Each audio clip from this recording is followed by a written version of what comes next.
All right, now welcome to SC Custom Designs. I'm starting a brand new series on how to make a shalom out of wood. And if you're wondering what in the world that is, this is a shalom made out of wood. In Hebrew, shalom means hello, goodbye, and peace. What a better time. No better time to have peace. So this is going to be the very first video in the series where I'll just basically break down how it is you go about making the shaloms. And then we'll continue the series on the paid program. It's going to be well worth your penny, and we'll keep it very affordable for you. So I'm seeing a growing popularity in these shaloms. I actually can't keep them on my shelf, so to speak. No sooner I make them, folks are saying, can I please purchase them from you?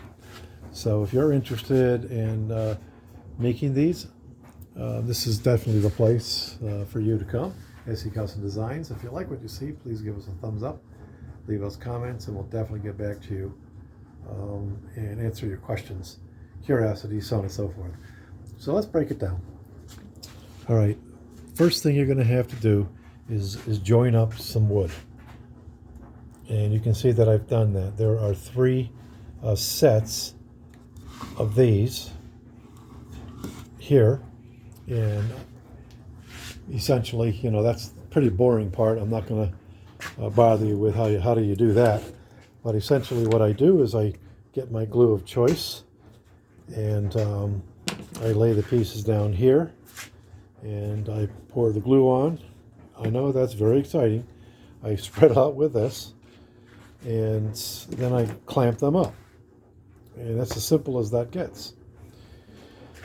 So coming back over here, there's your glued up pieces. And what I choose is 2 pieces of pine that you're going to get at your home center. So 1 by, what is this? 1 by,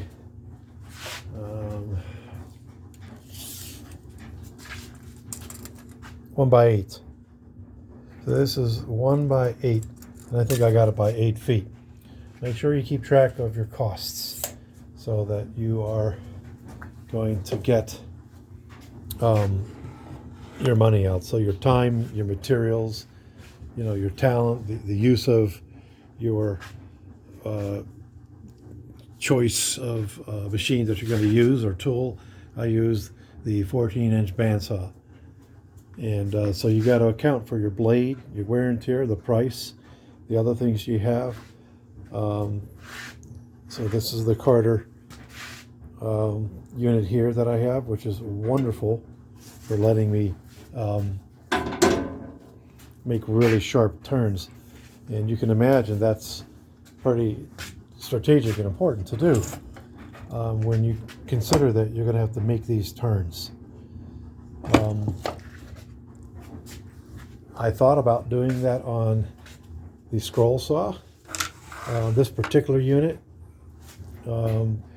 is really not strong enough to do that. And so we'll get into that later on, but I'm going to be upgrading that hopefully in 2022. Okay, so then what you're going to want to do after this is glued up, you're going to set on top of the glued up wood a template of sorts. And I made this template out of oak, so it's nice and strong. So then I just clamp the shalom on there, and then I trace it out with a pencil. And that's that. And so then once you've traced it out, I just like to clamp it on like so. You can remove the shalom, and there you go. You're going to bring this over to the bandsaw and begin to cut it out. And I encourage you, this is going to be in the second video where we're actually going to cut this out. And all I can say is you want to be conservative, you know. What I do is I'll make relief cuts In other words, I'll cut into here and make relief cuts so that when I start cutting into the stock, those relief cuts are going to take the pressure off the blade. It gets very, very tricky when you have to do this piece here, mind you. So you have to just really take your time and think about not overstressing and pushing too hard the stock. And I highly recommend getting a dust collector. This is the Jet dust collector here. It sucks up to 5 down to 5 microns of dust. That's pretty good. Okay, so after you've cut it out from here, then you're going to sand, and sand some more. This one here is one that I've sanded quite a bit. It's just about ready for me, just a little bit more sanding. So you want to think about that as well. Is that you're going to put a lot of time into sanding, and so you want to get your price out of that. So keep track of how long it's taking you to do a thing. All right. So that's that. And I have some other ones over here. So we got 1, 2, 3, 4, 5 Shaloms that we're going to be sanding out. So it is definitely a labor of love, so to speak, because you have to be very careful. Now, if I made, when I first started making these, if I made and achieved to get this cut out, okay, without breaking it, let's say if I made 6 of them out of 10, only 4 of them survived. So it took me a little bit to took me experience just to learn not to really rush the cutting out. So what I've done, and I wish I would have did this when I first started making the Shaloms, is if I break one of the letters, I'll cut the other ones out. And this is a mem sulfit. That means mem sulfit. It comes at the end of a word in Hebrew. And this is a lamed. So this is your sheen. So look at that. They could actually set this in any configuration. The vav is what's missing, and they can put that and present that however they want to.